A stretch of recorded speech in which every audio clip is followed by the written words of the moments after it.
देखिए जून MTP2 accounts CA foundation वो 2022 का है। तो देखिए इसका सोल्यूशन देखते हैं हम। कह रहा है जो फर्स्ट ट्रू फॉल्स होता है उसमें कि जो हम लाइसेंस लेते हैं किस लिए, जो हमारा सिनेमा हॉल होता है उसको चलाने के लिए, तो क्या क्या वो जो हम एक्सपेंस खर्चा करते हैं वो हमारा रिवेन्यू एक्सपेंस है। तो देखिए हम लाइसेंस लेते हैं तो वो क्या हो गया, वो लाइफ टाइम के लिए हो गया, ठीक है। तो जब वो लाइसेंस हम ले लिए हैं तो वो तो कैपिटल एक्सपेंडिचर है हमारा।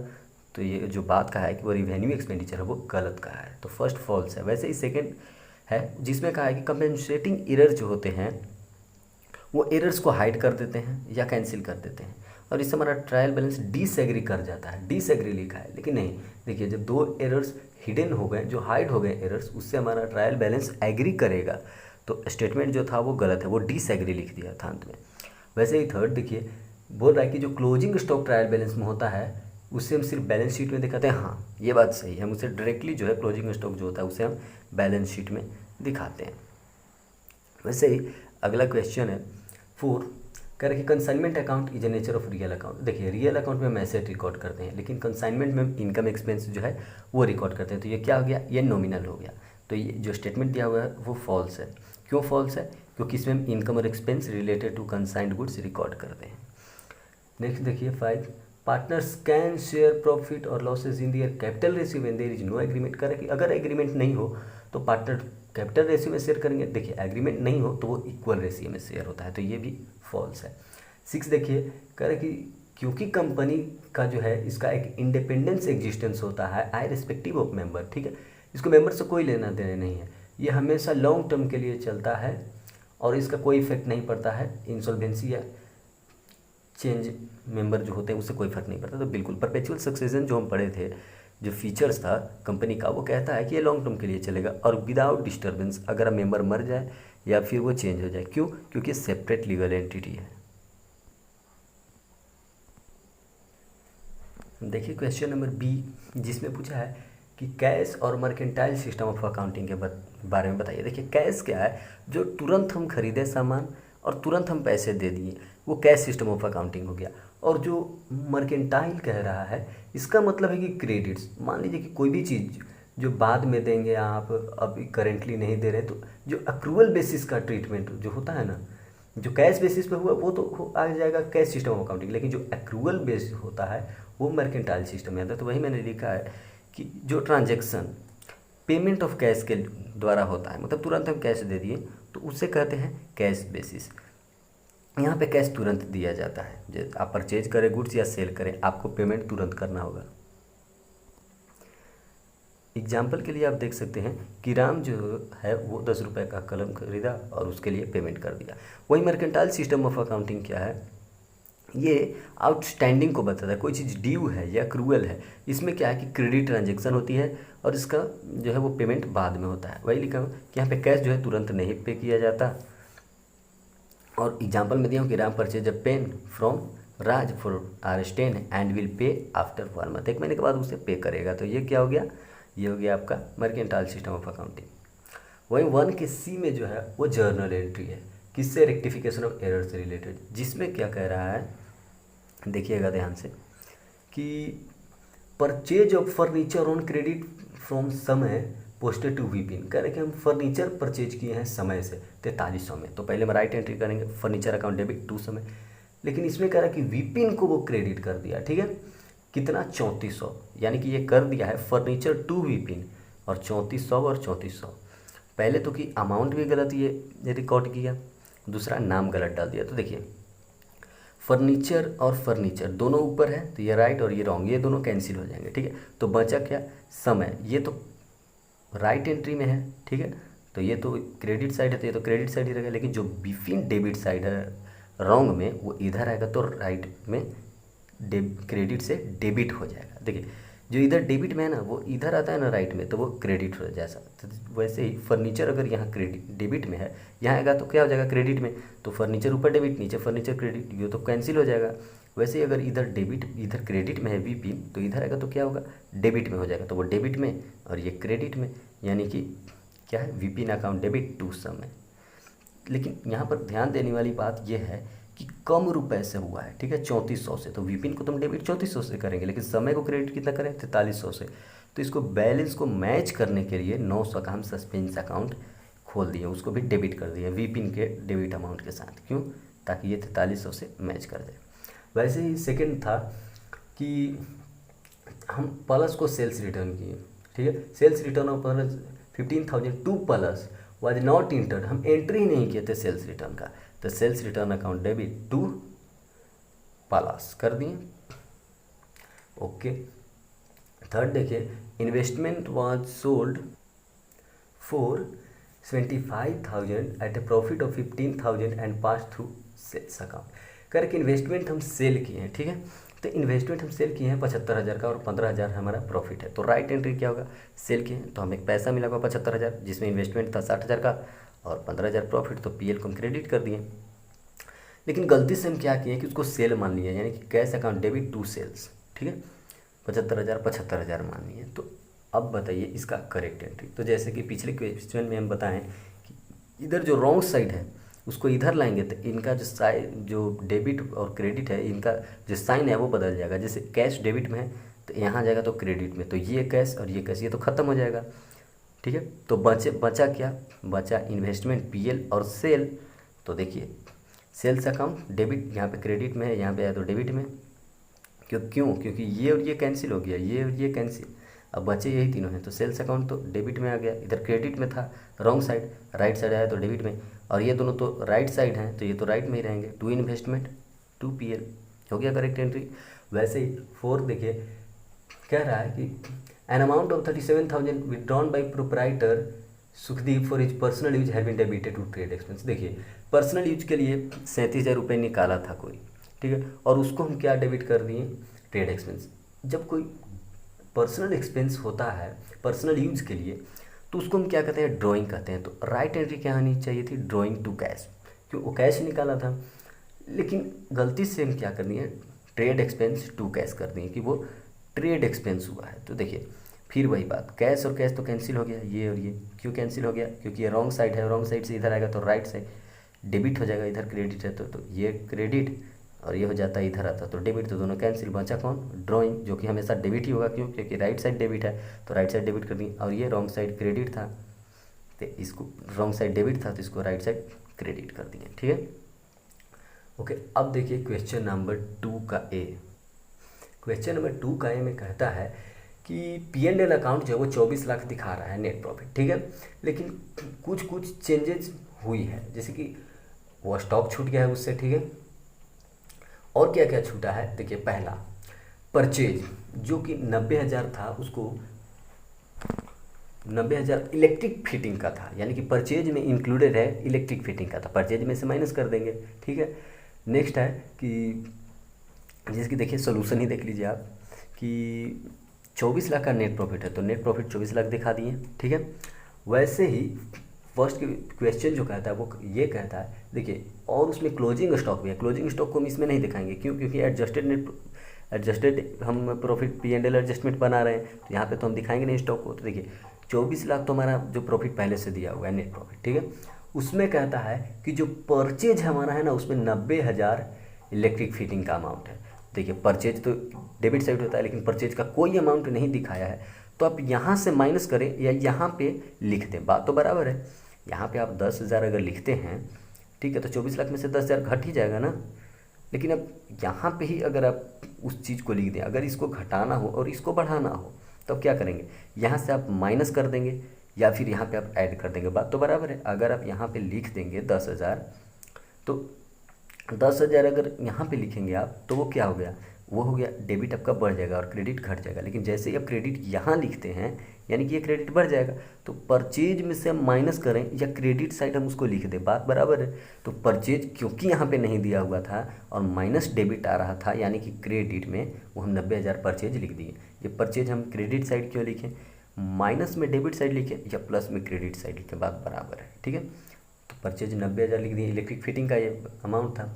नेक्स्ट वन देखिए, mister Sam gave away goods value 240 as a free sample for which no entry was made. देखिए अब फ्री सैंपल की बात कर रहा है कि फ्री सैंपल का दिए हैं, ये नहीं कह रहा कि परचेज में इंक्लूड है या कुछ में इंक्लूड है, फ्री सैंपल का एंट्री ही नहीं की है। तो फ्री सैंपल का एंट्री क्या होता है, वही sample advertisement account debit to purchase, यानी कि परचेज में से ये भी माइनस होता है, और जो परचेज में से माइनस होता है लेकिन इसका जो इफ़ेक्ट है वो क्रेडिट साइड भी जाता है।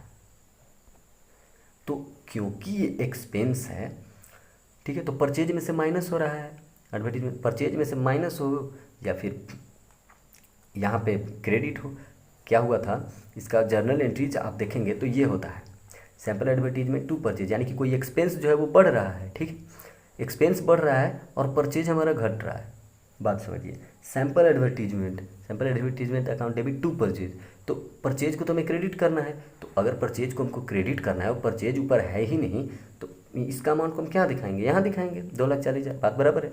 लेकिन यहाँ पे एक्सपेंस भी तो हुआ है, जैसे क्रेडिट हुआ परचेज तो उसको क्रेडिट साइड लिखा दिए, ठीक है।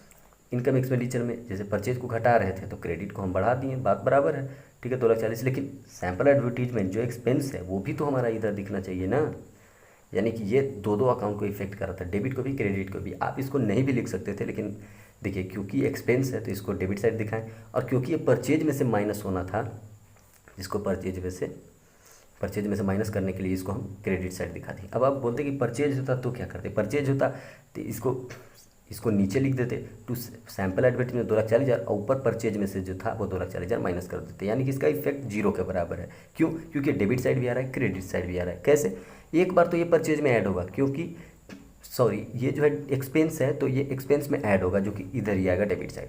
दूसरा, क्योंकि ये टू परचेज अकाउंट हुआ है क्रेडिट तो परचेज में से माइनस हो जाएगा, तो बात तो एक जगह प्लस फिर नीचे माइनस तो वही रह जा रहा है, इसलिए इसको अलग अलग दिखाएं या एक साथ, कोई फ़र्क नहीं पड़ता है, या फिर नहीं भी दिखाएं। आगे देखिए, थर्ड वन कह रहा है कि invoice goods amounting 15 lakhs have been entered on 27 March but the goods were not included in stock. कह रहे कि 15 लाख का कोई सामान था, ठीक है, जिसको हम इंक्लूड नहीं किए हैं स्टॉक में, ठीक है, हम उसको इंक्लूड कर लेते हैं क्लोजिंग स्टॉक से। हमारा जब वो सामान है और उसको हम स्टॉक में इंक्लूड नहीं किए हैं तो इंक्लूड कर लिया, बाय स्टॉक 15 लाख हो गया।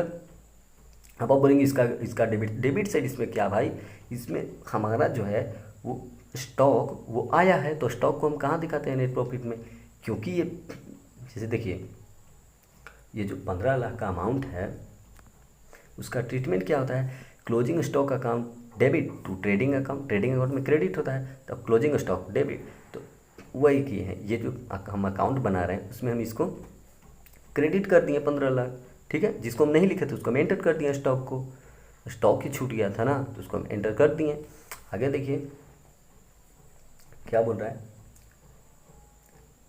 कि in March goods 12 lakh sold and delivered taken in the sale April. कह रहे कि मार्च में हम सेल किए हैं लेकिन डिलीवरी कब हुआ है, अप्रैल में, ठीक है, मार्च में हम सेल किए हैं तो उसको हम नहीं लिखे होंगे, तो ठीक है उसको लिख लेते हैं बाय सेल, क्यों, क्योंकि हमारा इनकम है क्रेडिट साइड, सेल लिख दिए। वैसे ही आगे क्या कह रहा है कि गुड्स कॉस्टिंग 450, कॉस्टिंग कह रहा है यानी कि कॉस्ट पे है, 4,50,000 का कॉस्ट है, वेयर सेंट ऑन सेल और रिटर्न बेसिस पे भेजा गया था, 33% 1/3 कॉस्ट पे था, इसका अप्रूवल अप्रैल में मिला था, these were taken as sales, इसको सेल मान लेना है। तो जब सेल मान लेना है तो इसको हम रिकॉर्ड किस पे करेंगे, तो भाई अगर आप इसको सेल मान ले रहे हैं तो इसको तो आप रिकॉर्ड कॉस्ट पे करेंगे, तो ठीक है मैंने कॉस्ट पे कर दिया, लेकिन जो सेल्स रिटर्न क्या पे एंट्री करेंगे, क्या वो कॉस्ट पे करेंगे, नहीं, वो तो सेल्स अमाउंट पे ही होगा। देखिए तो वो हम 6 लाख लिखे, अब कहेंगे कि 6 लाख कैसे हो गया, तो 4,50,000 जो अमाउंट दिया हुआ है, आप इधर देखिए 4,50,000 उसका आप 1/3 कीजिए, कितना आएगा 150, क्यों 1/3 किए, वही लिखा हुआ है 33 1/3, यानी कि 1/3 करना है तो कितना आएगा 1.5 लाख, यानी कि ये जो 1.5 लाख अमाउंट है, क्योंकि ये कॉस्ट पे जो है वो सेंट किया था तो इसका हम कॉस्ट से जो है एक्चुअल वैल्यू पे आएंगे, ठीक है, सेल वैल्यू पे आएंगे, तो सेल वैल्यू पे आने के लिए 4,50,000 का कॉस्ट था, यानी कि इस पर कुछ प्रॉफिट हम अभी इंक्लूड नहीं किए थे, तो वो कितना था, तो 1/3 प्रॉफिट वहाँ पे लिखा हुआ है, तो 1/3 इसमें ऐड करेंगे तो 1/3 इसका निकालें तो 150, तो ऐड किए तो 6 लाख, यानी कि सेल्स हमारा 6 लाख का हुआ है, और कॉस्ट कितना था, इसका कॉस्ट था 4,50,000, तो वहीं देखिए स्टॉक जो है वो तो 4,50,000 का है, लेकिन सेल्स जो हमारा था वो 6 लाख का था।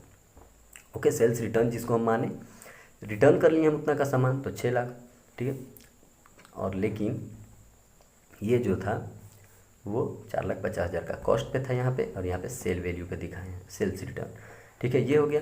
तो टोटल जब हम किए तो क्या आया, 58,80,000 और बैलेंसिंग फिगर जो आया वो 50 और 40,000। ठीक है, सेकेंड पार्ट जो कह रहा था इसका कि आपका क्लोजिंग स्टॉक निकालना है। तो देखिए सिंपल है, पहले तो कि स्टॉक ऊपर लिखा हुआ था, ठीक है, क्वेश्चन में ही कि 22,50,000 का स्टॉक है हमारा। ठीक है, जिसमें कुछ स्टॉक छूट गया है, जो नीचे 15 लाख का था 27 मार्च वाला, वो छूट गया था तो उसको हम ऐड कर लिए। ठीक है, फिर स्टॉक जो हमारा रिटर्न होके आया है, ठीक है, जो अभी 6 लाख हम निकाले थे उसका सेल वैल्यू, उसका कॉस्ट वैल्यू कितना गिवन था, वो गिवन था 4,50,000, तो जोड़ जाड़ के आया 42 लाख। अब देखते हैं क्वेश्चन नंबर 2 का बी।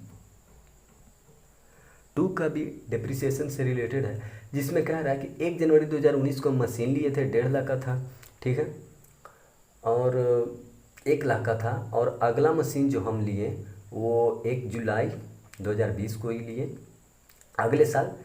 और क्या हुआ कि 31 दिसंबर को जो है वो पहली मशीन हम 50,000 में बेच दिए, और इस पर जो हमारा डिप्रिसिएशन का मेथड लगाना है वो 15% लगाना है, रिटेन डाउन वैल्यू मेथड है। और इसमें क्या क्या बनाना है, मशीनरी अकाउंट बनाना है, डिस्पोजल अकाउंट बनाना है, और प्रोविजन फॉर डिप्रिसिएशन। तो पहले देखिए आप डिप्रिसिएशन कितना का था, पहला मशीन फर्स्ट मशीन की बात करें जो कि जनवरी 19 में ख़रीदा गया था, उस पर डिप्रिसिएशन लगाएं फुल ईयर का, कितना आया 15%, 15,000। उसका वैल्यू कितना बचा 85,000। अब 85,000 में 15% लगाएं तो 12,750। फिर वैल्यू कितना बचा 72,250। अब इस पर 15% लगाएं तो 10,838। अब क्या आ गया 61,412। ये कब आ गया, ये आ गया 2021 का ख़त्म हो गया। ठीक है, ये 2021 यहाँ पे ख़त्म हो गया। तो जब ख़त्म हो गया तो अब तो हमें बनाने की ज़रूरत नहीं है, आगे हम नहीं जाएंगे, यहीं तक का डिप्रिसिएशन पूछा था। तो देखिए सिंपली जो सेकेंड मशीन था अब उसका भी हम देखेंगे। तो देखिए ये बीच में खरीदाया था, ठीक है, 2019 का जो महीना जो ख़त्म हुआ उसके बाद 2020 शुरू हुआ। अब 20 शुरू हुआ तो ये जुलाई में ख़रीदा गया था, तो 20 ख़त्म होगा, तो इस जब जुलाई में खरीदेगा तो 6 महीने का लगाए हम, तो 11,250। इसका 15% 6 महीने के लिए 11,250, तो घटाएं तो इतना आया। फिर इस पर लगा फुल ईयर का, क्यों 20 से 21 जा रहे हैं तो फुल ईयर लगाएं तो 20,813, जिसका वैल्यू इतना बचा। वही कह रहा है कि जो फर्स्ट मशीन जिसका वैल्यू इतना बचा था वो बिक गया है 50,000 में, तो 50,000 में बिक गया तो इससे माइनस करेंगे तो इतना हमारा लॉस हो रहा है। तो इसी को मैं दिखाना। तो देखिए सबसे पहले मशीनरी अकाउंट। तो मशीनरी अकाउंट में हम सिंपली क्या दिखाते हैं, जो एक्चुअल वैल्यू होता है। जैसे कि 1 जनवरी को हम मशीन खरीदें 1 लाख का, तो टू बैंक 1 लाख, वही बैलेंस सी डी कर दी 1 लाख। अब आइए अगले साल 2020 के स्टार्टिंग में 1 लाख बैलेंस बी डी, उसी में जुलाई में 2020 जुलाई में हम दूसरा ले लिए, तो बैंक लिख दिए टू बैंक, मशीन दूसरा लिया था 1.5 लाख का, तो टोटल कितना हो गया 2.5 लाख बैलेंस सी डी कर दिए इंड में। फिर यही जो सी डी है वो फिर से बी डी बन जाएगा, 2021 के स्टार्टिंग के लिए बैलेंस बी डी 2,50,000। वहीं पे कह रहा है कि जो मशीनरी था वो बिक गया है, जो मशीनरी डिस्पोज हुआ है वो कितना का था 1 लाख का, तो 1 लाख वाला मशीन तो बिक गया है, तो भाई मशीनरी डिस्पोजल कर लिख दिए 1 लाख, और फिर बैलेंस सी डी कर दिए 1.5 लाख, यानी 1 लाख वाला मशीन बिक गया तो 1.5 लाख बचा, और ये जो था टोटल 250। तो ये तो था simple machinery account. Machinery account का मतलब है कि यहाँ पर एक्चुअल कॉस्ट पे दिखाइए, जो कॉस्ट था ना मशीन का वही मैंने दिखाया है। 1 लाख का था उसी को सी डी किए, फिर महीना में खरीदा गया एक और, तो दोनों मिलाकर 2.5 लाख हो गया, तो 2.5 लाख दिखा दिए। फिर एक बिक गया तो उसको छोड़ के फिर जो 1.5 लाख वाला बच गया उसको सी डी कर दिए, खत्म। अब मशीनरी डिस्पोजल में क्या है ना कि इसमें आपको दिखाना है कि आप कितना कितना डिप्रिसिएशन लगाएं, कितना में बेचे, कितना लॉस हुआ। जैसे कि देखिए मशीन तो था 1 लाख का, ये हम जान रहे हैं, ठीक है, 31/12/21 को बिक गया है। तो पहले देखेंगे कि by provision for depreciation total depreciation इस पर कितना लगा, तो ये लगा है 38,588। ये कहाँ से आया, ये देखिए जो फर्स्ट ईयर 15,000 लगा, फिर 12,750, फिर लगा 10,838। तो ये तीनों जो सम है डिप्रिसिएशन 3 साल का, वो उसका सम कितना आया, उसका सम आया ये 38,588। ठीक है, अब देखिए अब इतना तो उसका सम आया, लेकिन वो बिका कितने में था, बाई बैंक फिर यहाँ दिखा है 50,000 में बिका था। तो जो 50,000 में बिका और वैल्यू उसका कम हो गया था, तो उस पर लॉस कितना हुआ था 11,412, वो भी यहीं से लिखा है हमने, ठीक है, 11,000 जो लॉस हुआ था, इतना तो इसका वैल्यू बचा था, सब डिप्रिसिएशन माइनस कर दिए 1 लाख में से, तो इतना वैल्यू बचा, और ये बिका है 50,000 में, तो लॉस कितना का हुआ 11,412 का, तो वही मैं यहाँ पे लॉस दिखा 11,412। और ये जो था 2 मशीन 1 लाख का जो मशीन था, तो ये जो मशीन 1 लाख का था उस पर टोटल इतना डिप्रिसिएशन लगे थे वो 1 लाख का था, और इतना डिप्रिसिएशन माइनस किए तो कुछ जो वैल्यू बचा उसमें से हम 50,000 में बेचे हैं, तो देखिए कि हमारा इतना लॉस हो रहा है, ये दिखा दिए। अब देखिए प्रोविजन फॉर डिप्रिसिएशन क्या होता है। देखिए प्रोविजन फॉर डिप्रिसिएशन में हम कुछ नहीं, सिर्फ और सिर्फ डिप्रिसिएशन दिखाते हैं। जो कि फर्स्ट ईयर में सिर्फ एक मशीन था हमारे पास, तो 15,000 उस पर डिप्रिसिएशन लगा था, तो बाई डिप्रिसिएशन, और यहाँ पे ईयर इंड कर दिए, ठीक है, ख़त्म, 15,000 लगा था। दूसरे साल जो हुआ, ये जो बैलेंस सीडी है वो बीडी हो गया, ठीक है, स्टार्टिंग में 2020 का, लेकिन अंत में 2020 का फिर से डिप्रिसिएशन इस पर लगा। ये बैलेंस बीडी हो गया था ना, बीडी हो गया तो इस पर फिर से डिप्रिसिएशन लगा। मशीन 1 पे 12,750 पूरे ईयर का, कितना पे लगा हुआ 85,000 का 15%। वहीं ये जो मशीन आया था 1.5 लाख का, उस पर 6 महीने का लगेगा, क्यों, क्योंकि जुलाई में लाए थे, उस पर कितना लगा 11,250। तो इन दोनों को 2021 ख़त्म होते होते 2020 ख़त्म होते होते दोनों पर कितना लगा, इतना डिप्रिसिएशन लगा। ये पहला मशीन का डिप्रिसिएशन है पिछले साल का, फिर दूसरे साल में इतना डिप्रिसिएशन लगा, और ये दूसरे मशीन के 6 महीने का इतना डिप्रिसिएशन लगा। अब थोड़ा सा अगले साल पे आइए, तो टोटल 39,000 हो गया, सीडी था, तो अब 2021 शुरू होगा। 2021 जो 1 जनवरी था यहाँ पे, वो अब तो ख़त्म हो जाएगा, तो ख़त्म होगा। देखिए पिछले साल का तो 39,000 था, ठीक है, एक मशीन का पिछले साल का, फिर उसका करेंट ईयर का, और जो एक और मशीन था उसका 6 महीना वाला, सभी मिलाकर 39,000। अब 39,000 में फिर से दोनों मशीन पे लगेगा साल भर का डिप्रिसिएशन, तो साल भर का डिप्रिसिएशन मशीन 1 पे लगा, ठीक है, जितना भी वैल्यू बचा होगा 85,000 में से 12,750 घटाने का जितना वैल्यू बचा उस पर डिप्रिसिएशन लगाएंगे तो 10,838 आएगा। फिर 20,813 दूसरे मशीन पे पूरे 12 महीने के लिए लगाएंगे इस पर। और यही जो है, इसी में से जो मशीन 1 है उसका हम जो टोटल डिप्रिसिएशन है ना 38,588, कहाँ से आया, 15,000, 12,750 और 10,838, 38,588, उसको हम भेज देंगे मशीनरी डिस्पोजल में, जो वहाँ पे दिख रहा था ना 38,588, ये टोटल डिप्रिसिएशन था, और फिर यहाँ पे हम सम कर दिए। तो ये तो डिप्रिसिएशन का था, सिंपल सा क्वेश्चन था। अब देखिए 3 का ए, जिसमें कह रहा है कि आपको एवरेज ड्यू डेट निकालना है। उसमें साफ दे दिया कि 15 अगस्त पब्लिक हॉलीडे रहेगा, यानी कि जब पब्लिक हॉलीडे रहता है तो एक दिन पहले में लेना पड़ता है, और 6 सितंबर जो है वो सडन हॉलीडे, यानी कि हमें 7 सितंबर लेना होगा।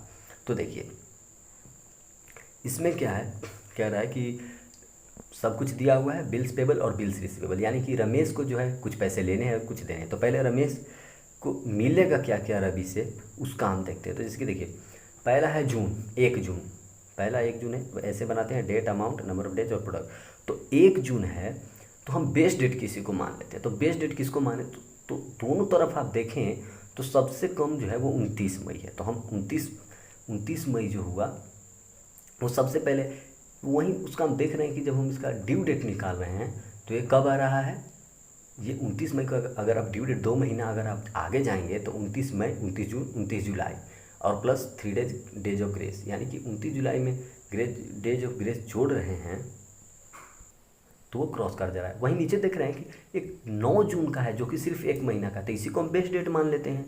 तो बेस्ट डेट हम मान लेते हैं, कैसे माने, देखिए सबका हम देखें कि इसका ड्यू डेट कब आ रहा है। तो पहला जो बिल्स रिसीवेबल है 1 जून, उसका 3 महीना का निकालें। तो 1 जून में 3 महीना आप जोड़ें तो पूरा जून, पूरा जुलाई, पूरा अगस्त, ख़त्म हो गया अगस्त, तीनों। अब ख़त्म हुआ तो 1 तारीख आ गया, अब 1 तारीख में 3 दिन डेज ऑफ ग्रेस, तो 4 सितंबर हो जाएगा, ठीक है, पूरा जुलाई, अगस्त और सितंबर, हाँ। तो 1 सितंबर आ रहा था तो 3 डेज ऑफ ग्रेस, यानी कि 4 सितंबर इसका ड्यू डेट है। वही नेक्स्ट वन जो था वो 5 जून का, जिसे 3 महीना ही कहा है, तो 4 दिन आगे जाएगा, तो 4 सितंबर से 8 सितंबर। वही नेक्स्ट है 9 जून, तो 9 जून वाला जो है तो इसमें 1 महीना, यानी कि 9 जून और 1 महीना यानी कि 9 जुलाई और 3 दिन डेज ऑफ ग्रेस, यानी कि 9 दिन 12 जुलाई। वही नेक्स्ट वन जो था वो 12 जून था, 2 महीने का, तो 12 जून, 12 जुलाई, 12 अगस्त। तो 12 अगस्त तो 3 दिन जोड़ेंगे तो 15 अगस्त, यानी कि एक दिन पहले लेना है तो 14 अगस्त ले लिए। वैसे ही लास्ट में 20 जून जो था वो 3 महीने का, तो पूरा जून, जुलाई, अगस्त, ठीक है, और अगस्त खत्म हो गया तो क्या आ गया, सितंबर, यानी कि 3 महीना। जून के बाद जुलाई, अगस्त, सितंबर, 3 महीना, तो 20 सितंबर आ गया। तो 20 सितंबर आया और 3 डेज ऑफ ग्रेस, तो 23 सितंबर। वहीं पर हम डेज अगर काउंट करें कहाँ से, जो हम बेस्ट डेट माने हैं 12 जुलाई। अब आप कहेंगे 12 जुलाई आप माने कहाँ से, यहाँ पे तो कुछ भी 12 जुलाई नहीं है। तो देखिए जैसे ही आप बिल्स पेबल वाली एंट्री करेंगे, जो रवि को मिलेगा, जो रमेश देगा, तो उसमें हम देख रहे हैं कि ये 12 जुलाई आ रहा है, जो बहुत मिनिमम डेट है, यानी पहले यही आ रहा है, पहले यही आ रहा है, और सबसे जो पहले आता है उसी को हम लेते हैं डेट। जैसे देखिए बिल्स पेबल का फर्स्ट था जो 29 मई का था, ठीक है, 29 मई का 2 महीने के लिए, तो 29 मई, 29 जून और 29 जुलाई, और 29 जुलाई और 3 दिन जोड़ देंगे तो 1 अगस्त, तो 1 अगस्त हो रहा था, ठीक। वैसे ही नेक्स्ट वन जो था 3 जून, वो था 3 महीने के लिए, तो पूरा जून, पूरा जुलाई, पूरा अगस्त और फिर सितंबर, तो कितना आ जाएगा 3 सितंबर। तो 3 सितंबर जो आएगा उसमें हम 3 दिन जोड़ेंगे तो 6 सितंबर। तो 6 सितंबर को क्या दिया हुआ था क्वेश्चन में कि वो जो है वो सडन हॉलीडे है, तो हम क्या ले लेंगे 7 सितंबर, ठीक। अब देखिए 12 जुलाई, 12 जुलाई को क्या होता है कि ये कहाँ से आया, तो देखिए लास्ट वन था 9 जून, 1 मंथ, तो 9 जून और 1 महीना उसका ड्यू डेट है, तो जोड़िए 9 जुलाई हो जाएगा, और 3 दिन जोड़ेंगे तो 9 2 9 3 12 जुलाई, तो 12 जुलाई ड्यू डेट आ रहा था। तो 12 जुलाई को हम क्यों बेस्ट डेट लिए, ये सबसे कम डेट है, जैसे कि इसमें भी देखिए जुलाई कहीं नहीं आया है, कहीं भी नहीं आया, लेकिन वहीं सेम क्वेश्चन है उसमें जुलाई आया है, तो इसको अलग अलग हम क्यों किए, क्योंकि कुछ पेमेंट जो है ये तो बिल पेबल है, जो कि रमेश को देना पड़ेगा, रवि को देना है, इसे रवि को ये मिलेगा, तो उसको हम अलग कर दिए, तो 12 जुलाई कम आया, तो जो मिनिमम डेट है 12 जुलाई, इसको हम बेस्ट डेट मान लिए। अब 12 जुलाई से पूरा दिन तक चलिए, 12 जुलाई से 4 सितंबर, ठीक है, तो जोड़िए 12 जुलाई, अगस्त, सितंबर, फिर 54 दिन हो जाएगा। देखिए आपको मैं एक क्वेश्चन जो है वो आपको समझा देता हूँ कि 4 सितंबर जो है, सितंबर में कितने 30 दिन, तो बचे यहाँ पे कितना 27 दिन सितंबर के, अक्टूबर के 31 दिन, ठीक है। तो हमें चलना कहाँ से है 12 जुलाई से, तो 12 जुलाई, तो जुलाई में कितने दिन बच गए 19 दिन, ठीक है, पूरे जुलाई में 19 दिन, 12 जुलाई हम बेस्ट डेट लिए तो 19 दिन प्लस, अब जुलाई खत्म हो गया, अब क्या आ गया अगस्त, अगस्त के 31 दिन, अगस्त खत्म हो गया, अब क्या आ गया सितंबर, तो सितंबर में कितना था, तो 4 सितंबर, तो कितना दिन हो गए जोड़िए 29, और ये हो गया 50, 19, 31, 50 और 4 54, तो वही मैं यहाँ पे 54 लिखा हूँ, समझ में आया। 12 जुलाई से हमें चलना है, तो 19 दिन तो जुलाई में, तो जुलाई खत्म 31 दिन में, अगस्त खत्म, अब क्या आ गया सितंबर, तो सितंबर आ गया, तो 4 दिन सितंबर का जोड़ दिए 54 दिन। वैसे ही 12 जुलाई से 8 सितंबर में 58 दिन, ऐसे करते करते ये जो 12 जुलाई था, इसमें भी 12 जुलाई का एक सीन है जो आया है 12 जुलाई इसमें, तो 12 जुलाई से 12 जुलाई 0 दिन, तो 0 ले लिए, वही 14 अगस्त तक 12 जुलाई से कितना दिन 33 दिन, तो सारे डेज लिखकर इसे मल्टीप्लाई कर दिए, तो टोटल अमाउंट इसका इतना आया। वहीं वैसे ही सेम वे में जब हम रमेश वाला निकालें तो उसमें भी जो है वो इतना टोटल अमाउंट आया, 12 जुलाई से 1 अगस्त तक 7500, 12 जुलाई से 7 सितंबर जो था वो 2257 दिन के लिए, अब 12 जुलाई से 12 जुलाई 0 दिन, तो 0, इससे मल्टीप्लाई करके प्रोडक्ट में दिखा देना है, तो टोटल आएगा 7,31,400। अब पिछला में जो था 16,39,800, ठीक है, प्रोडक्ट का वैल्यू, उसमें इसका प्रोडक्ट माइनस कर दिए और उसका अमाउंट से उसका अमाउंट माइनस कर दिए, ठीक है। अब प्रोडक्ट और अमाउंट तो माइनस हो गया, अब देखते हैं कि डेज कितने बचते हैं, तो इसमें इससे भाग दिए तो बचा कितना 73, और 12 जुलाई में 73 जोड़ेंगे तो 23 सितंबर आएगा, ठीक है, एवरेज ड्यू डेट हो गया, ठीक। अब देखते हैं अकाउंट करेंट 3B1। देखिए अकाउंट करेंट का सिंपल सा फंडा है, यहाँ पे आपको देखना है कि सामने वाला जो डेटर है वो डेबिट हो रहा है या क्रेडिट, अगर वो डेबिट हो रहा है तो वो चीज़ इधर लिखेगा, अगर वो क्रेडिट हो रहा है तो वो चीज़ इधर, जैसे कि पहले तो बैलेंस BD, क्योंकि उस पर अमाउंट बाकी है, वो डेटर है, तो बैलेंस BD लिख दिया 1500, XY हमारा डेटर है और मैं क्या हूँ AB। देखिए फर्स्ट जो क्वेश्चन है उसमें सेकेंड देखिए 20 अगस्त वाला, कि कह रहा है, क्या कह रहा है, सोल्ड गुड्स टू XY को हम सेल किए, तो क्या लिखे होंगे XY account debit to sales, तो XY डेबिट हुआ तो इसके डेबिट साइड में लिख दिए सेल्स 2500। वैसे ही नेक्स्ट क्वेश्चन हो जब देखेंगे goods return by XY, goods XY return किया तो क्या होता है entry sales return account debit to XY, तो XY क्रेडिट हुआ तो क्रेडिट साइड लिख दिया सेल्स रिटर्न लिखे। तो वैसे ही जब हम सब कुछ लिख देते हैं, लिखने के बाद ये जो डेट दिया हुआ है 1 जुलाई से हम 31 अक्टूबर तक गिनते हैं तो 123 दिन बचता है, वैसे ही 20 अगस्त से यहाँ तक गिनते हैं तो 72 दिन बचता है, और ये सभी अमाउंट में गुना करके प्रोडक्ट लिखते जाते हैं, ठीक है। वहीं इसका भी सेम किए, जितना अमाउंट है उसमें डेज से अमाउंट डेज मल्टीप्लाई करते गए, तो हम टोटल पहले इतना मल्टीप्लाई करने के बाद हमारा यहीं पे रुक जाता है मामला, ठीक है। इससे आप मत देखिए, अभी मामला यहाँ पे रुक गया। अब हम देख रहे हैं कि जो ये है, ये जो प्रोडक्ट आया हमारा और ये प्रोडक्ट, दोनों में बड़ा कौन है? तो देख रहे हैं कि बड़ा तो हमारा इसमें 94,220 का सम आ रहा है, ठीक है। 94,200 हमारा ये जो क्रेडिट साइड आ रहा है प्रोडक्ट का, और डेबिट साइड आ रहा है 3,64,500। तो यानी कि क्रेडिट साइड हमारा कम है, तो कम है तो उसका बैलेंस निकालने, तो बैलेंस कितना है? 2,70,300 लिख दिए बाई बैलेंस ऑफ प्रोडक्ट कितना? 270,300। अब 270,300 जो हमारा बैलेंस है, इस पर ही इंटरेस्ट हमारा लगेगा, तो ठीक है, तो लगाते हैं। तो 270,300 5% इंटरेस्ट कहा था, 365 दिन के लिए लगा दें एक दिन के हिसाब से, तो 37 डेज आएगा।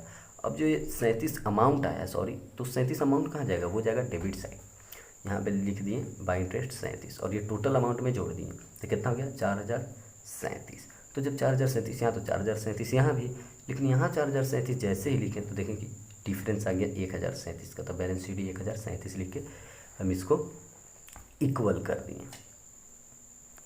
अब देखिए 3 का बी का 2 क्वेश्चन नंबर जो है सेल्स और रिटर्न बेसिस का, तो इसमें साफ कह रहा है कि जो हमारा 13,000 का सामान है 1.5 लाख में से, उससे हमें भेजे हैं कितना? 30% ओवर दी कॉस्ट प्राइस के 30% ऊपर, ठीक है, हम भेजे हैं। तो वहीं पे कह रहा है किसको किसको भेजे हैं, तो 7,800 जो है, तो 13,000 में मानसी को भेजे हैं और दिव्या को 5,200। लेकिन डेट कब बंद होगा? वो 31 मार्च को बंद हो गया था दिन। लेकिन कह रहा है कि एक एक्सेप्ट की 25 अप्रैल को और एक रिजेक्ट की 15 अप्रैल को। तो देखिए जैसे ही 30 तारीख आया होगा तो कोई इंटीमेशन तो हमें मिला नहीं होगा। जब इंटीमेशन नहीं मिला होगा तो जितना हम सेल किए सबको हम सेल्स रिटर्न मान लिए होंगे। 13,000 अकाउंट डेबिट, सेल्स रिटर्न जो था मानसी से भी हम ले लिए, दिव्या से, क्योंकि अप्रूवल नहीं दिए ये लोग मार्च में, तो मार्च जब एंड हुआ तो हम उसको सेल्स रिटर्न ही मानेंगे कि नहीं भाई मेरा नहीं बिका है। तो जब सेल्स रिटर्न मानेंगे तो उसको हम कॉस्ट पे दिखाएंगे। ये तो हमारा सेल वैल्यू था 13,000, तो कॉस्ट पे हम दिखाएंगे तो क्या करेंगे? 100/130 गुने 13,000। तो जैसे ही ऐसा करें किए तो हम देख रहे हैं कि हमारा 3,000 आ रहा है, तो यानी कि 3,000 इस पर प्रॉफिट इंक्लूडेड है, तो 3,000 माइनस कर दिए। तो 3,000 माइनस करने के बाद मेरा क्या आया? 10,000। 10,000 क्या हो गया? Inventory with customer to trading है हमारा स्टॉक वैल्यू, या फिर इसका जो इन्वेंट्री वैल्यू ऑन कॉस्ट। ये तो सेल पे था, हम 13,000 में बेचे थे, लेकिन इसमें 3,000 हम प्रॉफिट इंक्लूड किए थे। कैसे पता चला? साफ लिखा हुआ है कि 30% एबव में हम भेजे थे, तो 30% एबव था, यानी कि 100/130 करना पड़ेगा ना, तब ये निकलता है, ठीक है। 100/130 आप करेंगे तब ये पता चल जाएगा, 10,000 आएगा, ठीक है।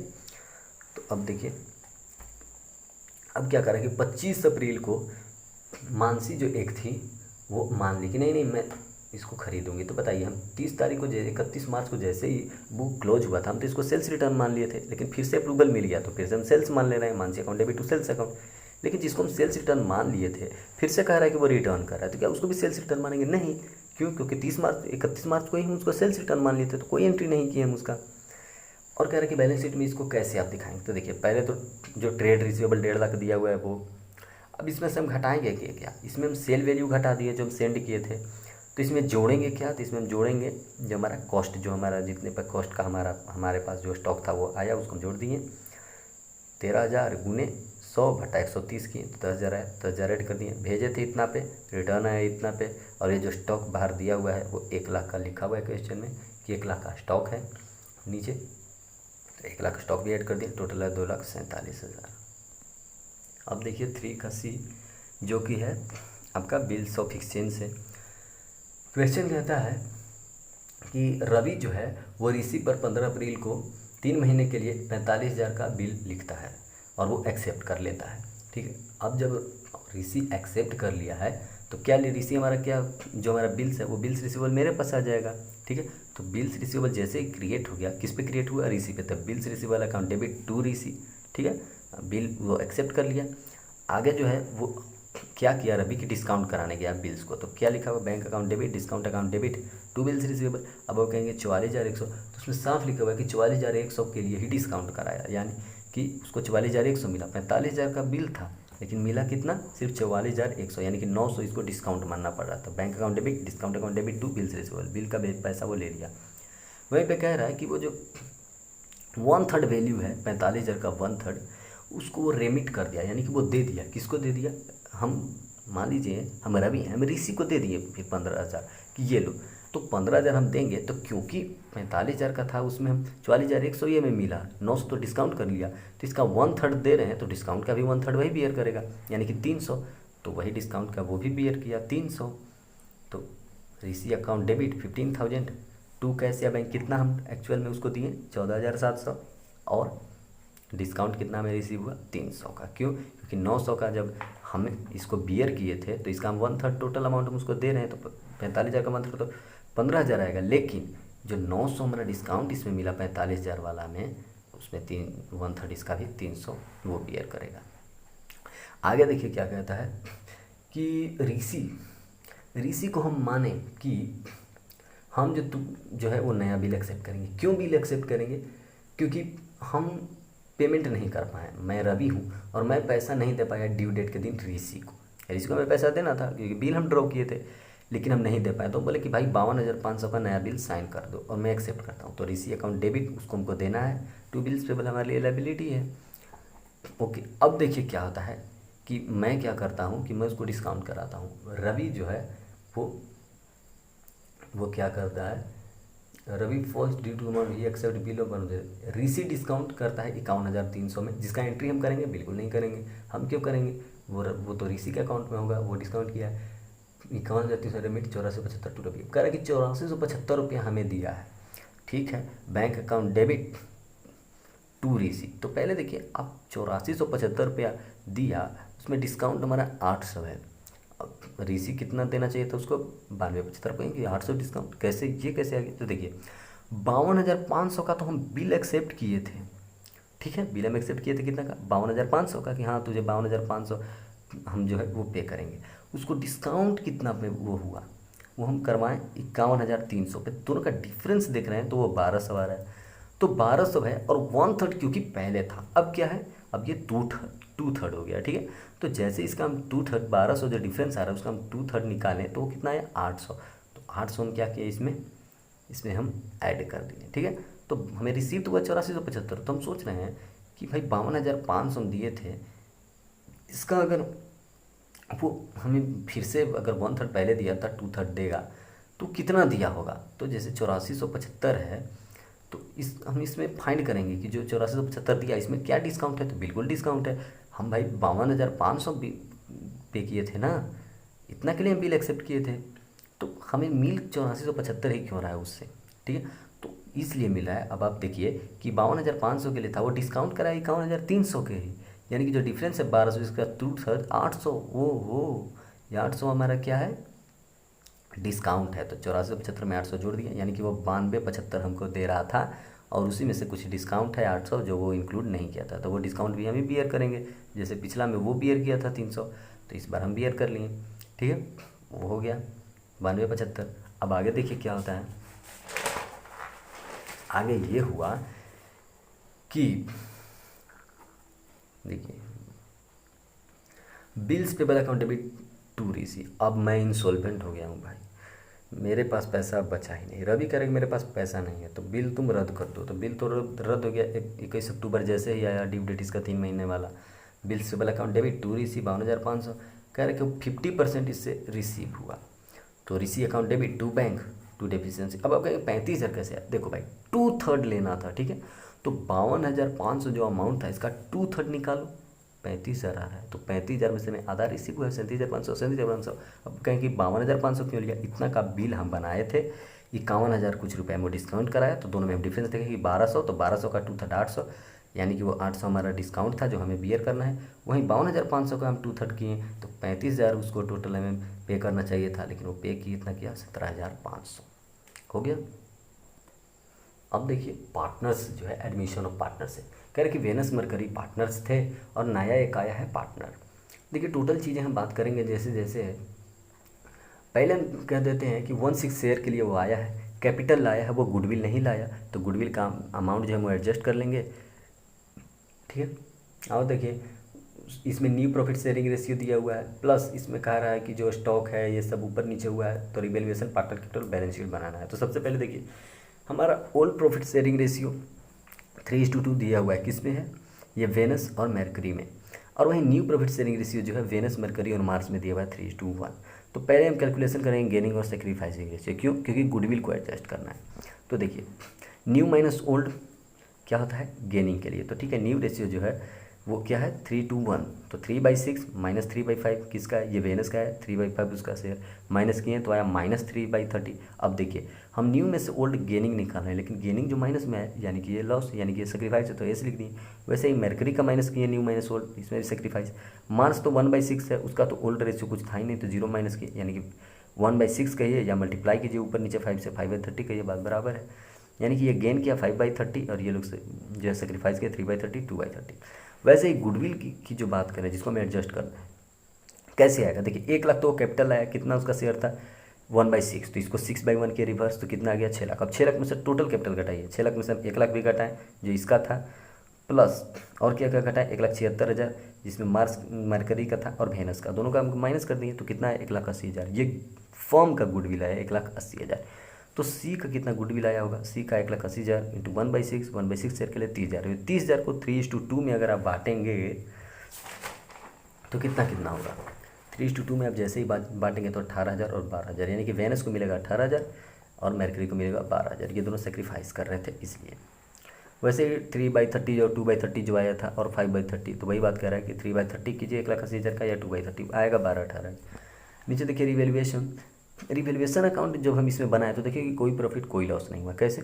फर्नीचर जो था वो 3480 से नीचे चल गया था, ठीक है, आप क्वेश्चन में देख सकते हैं। तो डेबिट साइड क्योंकि एक्सपेंस है।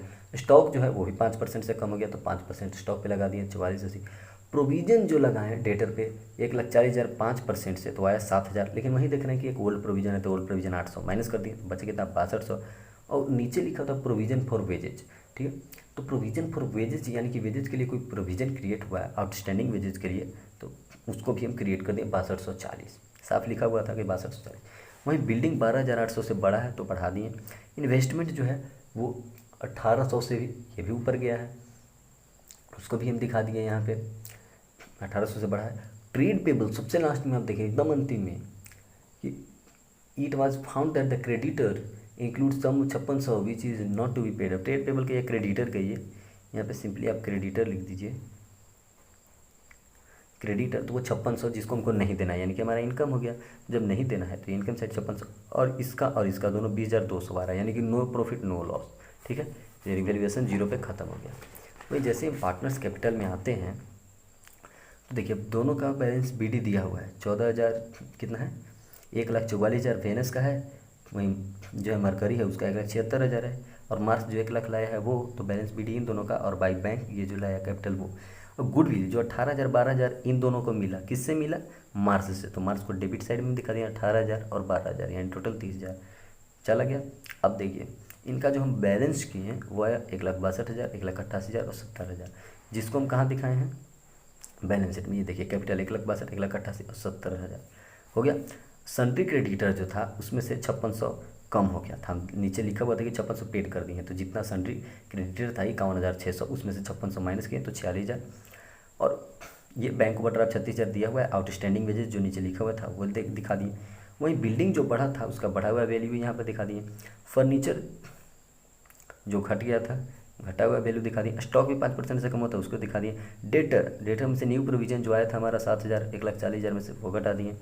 इन्वेस्टमेंट जो था वो जो था 1800 से बढ़ गया था, तो 1.8 के जो लिखे हैं उसको हम प्लस कर दिए 1800, ठीक है। कैश जो दिया हुआ है वो, और ये जो कैश 1 लाख, वो जो कैपिटल जो है सी लाया है वो वाला, ठीक है। टोटल हम मैच किए तो 52 46 40 आया, 52 40 40 मैच कर गया, यानी कि बैलेंस शीट सही है।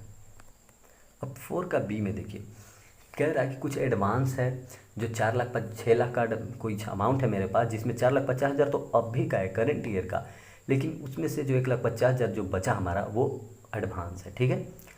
और मैंने 15 लाख का कैश सेल्स किया है, तो करके टोटल इनकम मेरे पास कितना हुआ? तो देखिए 6 लाख में से 1.5 लाख तो मेरा एडवांस है, तो जो 4,50,000 उसमें लिखा हुआ भी है कि करेंट ईयर तो 4,50,000 मेरा इनकम हुआ, ठीक है। वहीं पे सेल भी किया 15 लाख का, तो 15 lakh plus 4,50,000 19,50,000। First question sold. Second one कह रहा है कि क्लोजिंग एडवांस जो है वो मेरे पास 5,10,000 है, तो अब बताइए कि टोटल मनी मुझको ड्यूरिंग द ईयर कितना रिसीव हुआ। देखिए तो हम जानते हैं कि न्यू एडवांस जो होता है, कोई भी चीज़ न्यू होता है उसमें से ओल्ड खत्म हो जाता है, ठीक है। जैसे न्यू प्रोविज़न आता है तो ओल्ड प्रोविज़न उससे माइनस हो जाता है। तो वैसे ही देखिए न्यू एडवांस 5,10,000 है, लेकिन ओल्ड एडवांस जो 6 लाख में से 4,50,000 घटाने के बाद था वो 1.5 लाख था, ठीक है। और वहीं सेल जो हुआ है वो 15 लाख का हुआ है। तो न्यू में से ओल्ड एडवांस हम घटा दिए, 5,10,000 में से 1,50,000 घटा दिए यहाँ पे देखिए, और 15 लाख में जोड़ दिए। तो 15 लाख प्लस 5,10,000 ये वाला न्यू एडवांस और माइनस ओल्ड एडवांस 1,50,000, तो बचा कितना 18,60,000। ये ईजीएस्ट वे था इसको समझने का। अब अगला देखिए जो है इनकम एंड एक्सपेंडिचर अकाउंट बनाने के लिए कहा है। देखिए पहले जो है नीचे से देख लेते हैं। सबसे पहले लिखा हुआ था कि जो मेंबर हमारा सब्सक्रिप्शन है, सबसे पहला एडजस्टमेंट उसमें 20,000 हमारा एडवांस है, तो सब्सक्रिप्शन में से हम 20,000 माइनस कर दिए। सब्सक्रिप्शन कितना था करंट ईयर का 4 लाख दिया हुआ है, तो 4 लाख दिया हुआ है रिसिटेंट पेमेंट में, तो 20,000 घटा दिए 3,80,000। वैसे ही बोल रहा है कि ऊपर जो था उसमें लिखा हुआ है कि प्रोसीड्स भी मिला है कुछ, ठीक है। अब आप ऊपर देखेंगे तो आपको पता चलेगा कि sale of proceeds of old papers, old newspaper से मिला है 3,000, तो वो दिखा दिए। पहले इनकम के साइड दिखा रहे हैं, हायर हॉल से मिला 40,000, वो दिखा दिए। वहीं इंटरेस्ट ऑन सिक्योरिटी की बात जब आई थर्ड बात, तो देखिए इंटरेस्ट 2 है। एक लिखा हुआ है एडजस्टमेंट में कि 80,000 का है, 1 तारीख 10वां महीना 2021 का। अब बना कब कर रहे हैं, लास्ट ईयर 2022 का। तो 3 लाख का जो है इस पर तो फुल ईयर का लगेगा, 3 लाख पे 5% फुल ईयर का, यानी 15,000 इंटरेस्ट हो गया। और वहीं 80,000 जो ड्यूरिंग द ईयर लिए हैं वो 6 महीने के पहले लिए हैं, तो इस पर 6 महीना का ही लगेगा, यानी 2015 तो 17,000 इंटरेस्ट होना चाहिए। लेकिन जो दिखा रहा है रिसिटेंट पेमेंट अकाउंट में, उसमें लिखा कि 16,000 जो है ना वो हम रिसीव कर लिए हैं, ठीक है। और हुआ कितना 17,000, यानी कि 1,000 मेरा आउटस्टैंडिंग है, तो 16,000 प्लस 17,000 हो गया। अब देखिए वहीं आइए डेबिट साइड, हमारा इलेक्ट्रिक चार्जेस दिया 14,400, ये सारे एक्सपेंसेस दिए हुए हैं। लेकिन रेंट जो है ना उसमें लिखा हुआ है कि आउटस्टैंडिंग है, करंट ईयर का 8,000, तो रेंट में जोड़ दिए। सैलरी भी आउटस्टैंडिंग है 6,000 एडजस्टमेंट में, तो सैलरी भी जोड़ दिए। डेप्रीसिएशन है किस पे, आपका इलेक्ट्रिक फिटिंग पे, फर्नीचर पे, बुक्स पे है, 10% आप सब पे है। बुक्स में 9,20,000 कैसे है, देखिए 8 लाख ऊपर है और 1,20,000 नीचे एडजस्टमेंट में बुक है, तो दोनों पे 10% लगाएंगे तो कितना हो जाएगा 30,000, 10,000 और 92,000, यानी कि 8 लाख 1,20,000, 9,20,000 का 10% 92,000। तो देख रहे हैं यहाँ पे घटाने के बाद सब कुछ बैलेंस करने के बाद कि जो डिफरेंस आ रहा है वो 33,400 का डेफिसिट आ रहा है, जो कि कैपिटल फंड से माइनस होता है। बनाना तो मैं इनकम एक्सपेंडिचर ही है, लेकिन इसको वेरीफाई करने के लिए अगर बैलेंस शीट मैच कर जाता है तो ये सही होगा। हमने बैलेंस शीट भी बनाया है। देखिए पहले तो कैपिटल जो कि कैपिटल फंड हमें दिया हुआ है कितना 15,86,000, और पीछे जो डेफिसिट आया उसको 33,400 माइनस कर दिए। और इंट्रेंस फी जो था जिसमें लिखा हुआ है कि 75% कैपिटलाइज हो गया है, तो 75% हम कैपिटल में दिखा दिए, और बाकी जो 60,000 है उसका 25% उधर, यानी कि 15,000 उधर दिखाए हैं इनकम साइड पे। ये देखिए 15,000 इंट्रेंस फी, ठीक है। ये 25% था और बाकी का 75% यहाँ दिखा दिए, 60,000 का 75% 45,000 जोड़ दिए, इतना आया। फिर जो रेंट था वो ड्यू था वो दिखा दिए, आउटस्टैंडिंग सैलरी था, एडवांस में सब्सक्रिप्शन था जिसको हम सब वहाँ पे मेंबरशिप में से माइनस किए थे, 4 लाख में से 20,000, वो वाला 20,000 यहाँ गया। अब देखिए इलेक्ट्रिक फिटिंग जो था उस पर डिप्रिसिएशन 10% लगा, वो माइनस किया। फर्नीचर में 10% डिप्रिसिएशन, वो माइनस किए। बुक्स जो था वो टोटल इतना था, उसमें 10% डिप्रिसिएशन, वो माइनस करके लिए। फिर सिक्योरिटी में देखिए 3 लाख सिक्योरिटी पहले से था और 80,000 बीच में खरीदा गया था, तो टोटल कितना हो गया 3,80,000, ठीक है। 3,80,000 इंटरेस्ट कितना अक्रूड है 1,000, ये जो है वो एक्रूड है कितना 1,000। हमने देखा था कि 17,000 टोटल हुआ था, 16,000 रिसीव हो गया था और 1,000 उधर आउटस्टैंडिंग बचा, तो वही आउटस्टैंडिंग यहाँ दिखा दिए कितना 3,81,000 हो जाएगा टोटल। फिर कैश एट बैंक और कैश इन हैंड टोटल करने पर हमारा बैलेंस शीट मैच कर जा रहा था इतना से 16,31,600 से। अब अगला ये क्या है 5 का बी, जिसमें कह रहा है कि 9 वर्कर्स, ठीक है। देखिए क्वेश्चन आप समझ लीजिए कि 9 वर्कर हैं जिनको 2020 के अंत तक यानी कि दिसंबर तक दिया जाता था 1,20,000 पर मंथ, ठीक है। फिर क्या हुआ कि 2021 से उनको मिलने लगा 1,32,000 पर मंथ, और 2021 के दौरान ही 2020 में नहीं 2021 के दौरान जो है वो जुलाई में यानी कि 6 महीने के लिए 2 वर्कर और एम्प्लॉय हुए हैं, ठीक है। और उनका क्या सैलरी रहेगा, उनका रहेगा 63,000, यानी कि 2020 में वो तो थे नहीं, ये लोग 2021 के बीच में आए हैं तो इनको 63,000 मिलेगा। तो और इसी में लिखा हुआ है कि इनको जो सैलरी दिया जाएगा ना वो अगले महीने दिया जाता है पिछले महीना वाला, यानी 1 महीना रुकना पड़ता है, ठीक है। तो मान लीजिए कि अगर जनवरी से स्टार्ट होता है नया साल, तो जनवरी में जो उनका पेमेंट मिलेगा वो दिसंबर वाला पेमेंट मिलेगा, ठीक है। तो जैसे पूरा दिसंबर तक 2020 में आप देखें तो कितना पेमेंट मिल रहा था, 1,20,000, यानी कि 2021 में भी लेगा ना ये, तो जनवरी में इसको मिलेगा कितना, 1,20,000, 1,20,000 ही। लेकिन वहीं करके जनवरी में तो दिसंबर वाला मिलेगा तो 1,20,000 ही मिलेगा, लेकिन जनवरी के बाद यानी कि फरवरी से लेकर दिसंबर तक 11 महीने के लिए 1,32,000 दिया जाएगा। बस इतनी सी बात है और कोई बात नहीं है। तो पहला क्वेश्चन जो था वो बोल रहा था कि P&L अकाउंट में कितना जाएगा अमाउंट। देखिए P&L अकाउंट में जो एक्चुअल प्रॉफिट और एक्चुअल और करंट ईयर का होगा वही जाएगा। तो देखिए 9 वर्कर था, उसको पूरे ईयर का कितना होगा, तो 9 गुने 13,201 का है, ठीक है। तो 9 का कितना होगा, और वो भी 12 महीने के लिए। तो पहले 1,32,000 गुने 9 गुने 12 करेंगे तो कितना आ जाएगा, 14, 25, 6,000।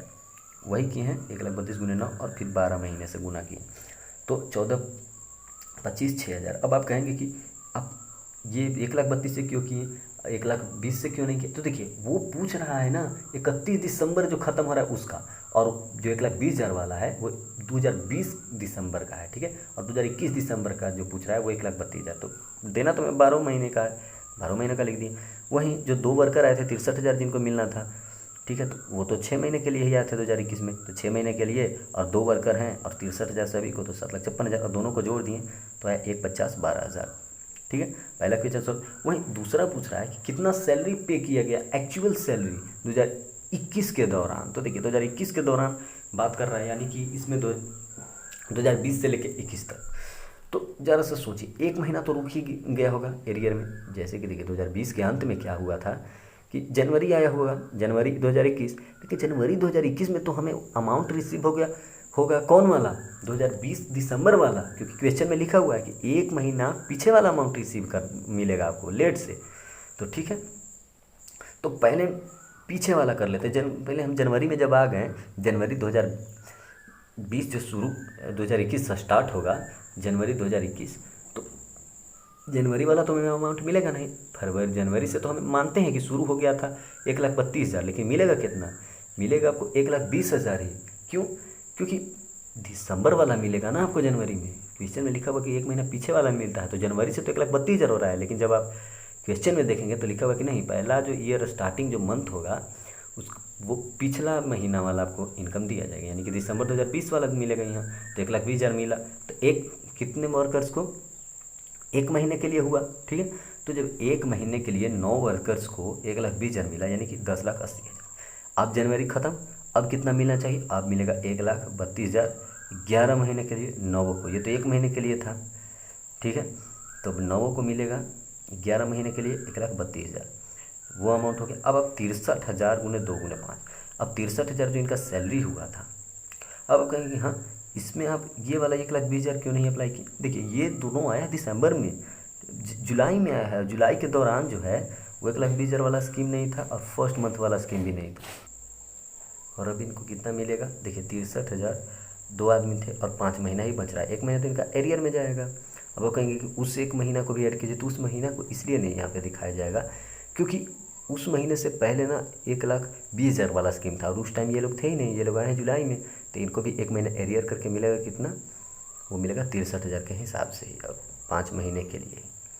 और जब तीनों को हम जोड़े, 1, 2 और ये 3, ये कौन है, एक महीने के लिए 9 आदमी का 1,20,000 वाला जनवरी वाला। क्यों, क्योंकि जनवरी में दिसंबर वाला मिलता था और बाकी 11 महीना जो बचा वो 1,32,000 वाला स्टार्ट हुआ। ये तीनों का समीशन है 14,77, 8,000। वैसे क्वेश्चन नंबर 3 बोल रहा था कि सैलरी ड्यू, यानी कि कितना सैलरी आउटस्टैंडिंग बच गया है। तो बचने वाला देखिए, फर्स्ट जो जनवरी का था वो तो मिला ही नहीं था। क्यों, क्योंकि वो तो अगले महीने मिलता है ना, तो जनवरी वाला जो है वो तो नहीं मिला होगा। या फिर आप कह सकते हैं कि जो दिसंबर तक गया या नवंबर तक, तो लास्ट महीना नहीं मिला होगा। साफ लिखा है कि एक महीना ड्यू रहेगा। तो 9 लेबर्स थे, एक, ठीक है, 1,32,000 गुने 1 मंथ कितना, 11,88,000। दिसंबर वाला हम फाइंड करना है। वैसे ही 2 लोग थे 63,000, इनको भी एक महीना का नहीं मिलेगा। कितना, 1,26,000, दोनों का समेसन 13,14,000। ये ख़त्म हो गया।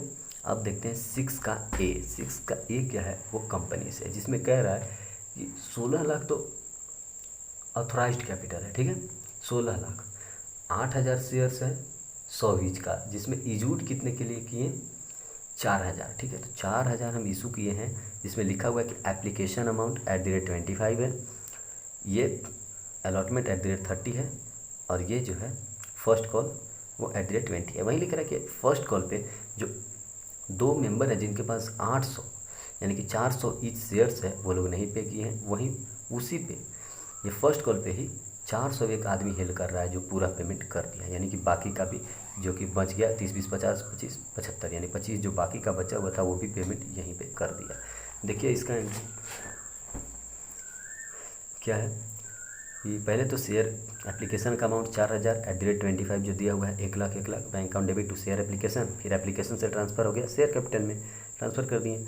अब देखिए जब अलॉटमेंट का कॉल आया, share allotment account debit to share capital, तो ये कितने से आएगा, @30 आएगा, तो @30 कर दिए 1,20,000, उसका भी अमाउंट मुझे मिल गया bank account debit to share allotment. लेकिन फर्स्ट कॉल जो है किए हम, first call account debit to share capital, वो 80,000 पर किए। क्यों?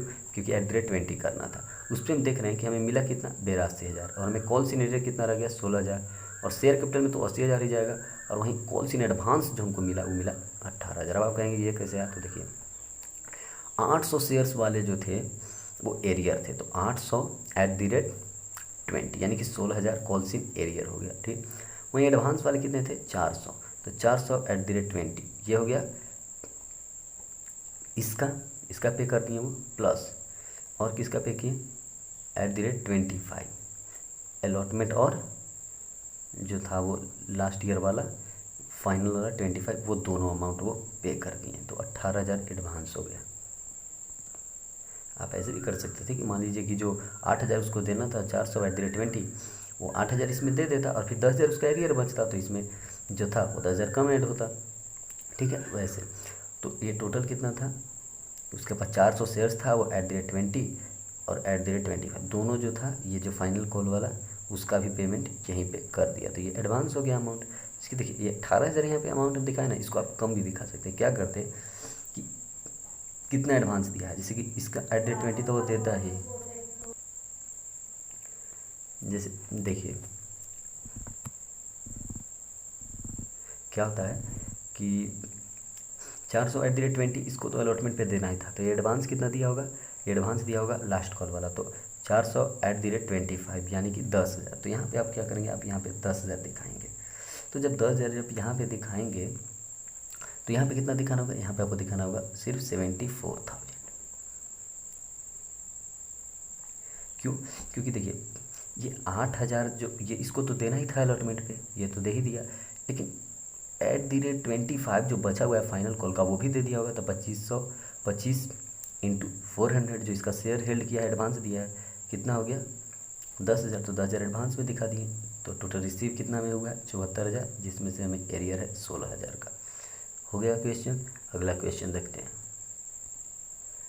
6 का बी जो है वो है डिबेंचर से, कि 300 लाख हमारे पास डिबेंचर है जिसको हम इशू किए हैं, डिस्काउंट दिए हैं 6%, ठीक है, और वो किस पर है, अलॉटमेंट पे, और रिडीमेबल एट प्रीमियम है 5%। देखिए रिडीमेबल और डिस्काउंट दोनों ही हमारे लिए क्या होता है, लॉस होता है कंपनी में।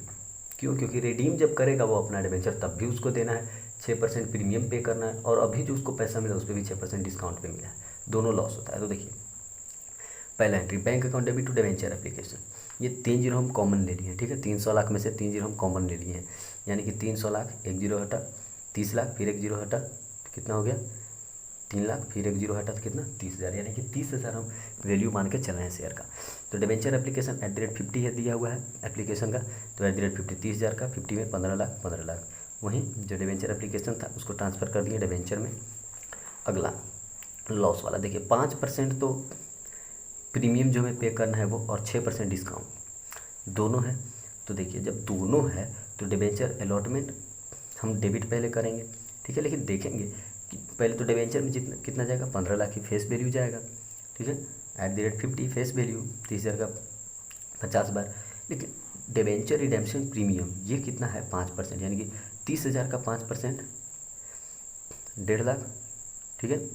30,000 का इंटू जो हम निकालेंगे, 30,000 जो हम इधर लाख में लिखे हैं उसका 1.5 लाख आ रहा है, 30,000 कितना हो गया, @50 हम निकालेंगे तो जितना आएगा वो इधर, और 30,000 का जो 5% होगा वो इधर, ठीक है। यानी कि 1,50,000, 30,000 इंटू 5% जो हम निकालेंगे, तो 30,000 इंटू 5 अब जब आप करेंगे तो कितना हो जाएगा, 1,50,000। वहीं 30,000 इंटू 6 आप करेंगे तो हो जाएगा 36,000। तो देखिए ये तो हो गया अलग अलग, लेकिन यहाँ पे जो लॉस हम दिखाते हैं वो हम दोनों दिखाते हैं। कौन कौन, 5% जो हमारा प्रीमियम है वो भी, जिसे हम सेपरेटली क्रेडिट भी कर चुके हैं, और 6% जो डिस्काउंट हमको ऊपर दिया हुआ है वो। तो 6 और 5 11, दोनों को लॉस को इधर, तो 11 दिया 33, 3,30,000 यहाँ। तो हमारा डिबेंचर अलॉटमेंट कितना से हुआ ऊपर डेबिट, वो 13,20,000 से। समझिए डिबेंचर तो 15 लाख से ही क्रेडिट होगा, ये बात तो फिक्स है, ये कैपिटल की तरफ।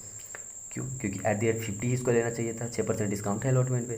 तो क्योंकि डिस्काउंट है 6% प्लस 5% प्रीमियम, यानी 11% टोटल हो गया। तो 11% हो गया, तो 11 इंटू 33,000 कितना हो गया, 3,30,000।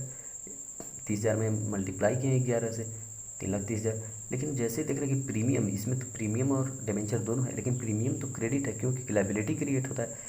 तो 33,000, 30,000 इंटू 5 किए तो 3,50,000, और ये जो है वही अमाउंट, इन दोनों का जो डिफरेंस होगा वो ये, ठीक है। ये इन दोनों में से घटाइए इसको, और जितना बचेगा वो डिबेंचर अलॉटमेंट। यानी डिबेंचर अलॉटमेंट आप 30,000 जो है 30,000, उसमें एट दी रेट कितना है 44 करेंगे तो वो आएगा 13,20,000, ठीक है। ऊपर अब देखिए हमें बैंक से कितना मिलेगा, 13,20,000 ही, वो तो सारे लॉस हो गए हैं। तो बैंक और डेबिट टू डिबेंचर अलॉटमेंट 13,20,000, 13,20,000 हो गया। शेयर्स को हम 300 लाख ना मान के 30,000 माने हैं, और ऊपर कॉमन 3 0 लिए, ये याद रखिए। अब 6 का सी देखिए, देखिए 6 का सी BRS है। तो balance as per cash book दिया हुआ था 6 लाख, ठीक है, पॉजिटिव लिख दिए। अब चेक हम इशू कर दिए हैं बट नॉट पेड, चेक हम इशू कर दिए हैं, यानी कि हम कैश बुक में लिख दिए कि हमारा चेक घट जाओ, हम पेमेंट कर दे रहे हैं, घटा दे रहे हैं, लेकिन बैंक हमारा पेमेंट ही नहीं किया है किसी को। बैंक तो बढ़ा हुआ होगा तो इसको भी बढ़ा देंगे, कैश बुक को भी, क्योंकि कैश बुक ही हमारा जो है बैलेंस दिया हुआ है एज पर कैश बुक को माना है, तो 3,40,000 बढ़ा दी। वही बैंक चार्जेस, यानी बैंक कुछ पैसा काट लिया है, तो हमें तो नहीं पता था तो हम भी काट लिए 1,500।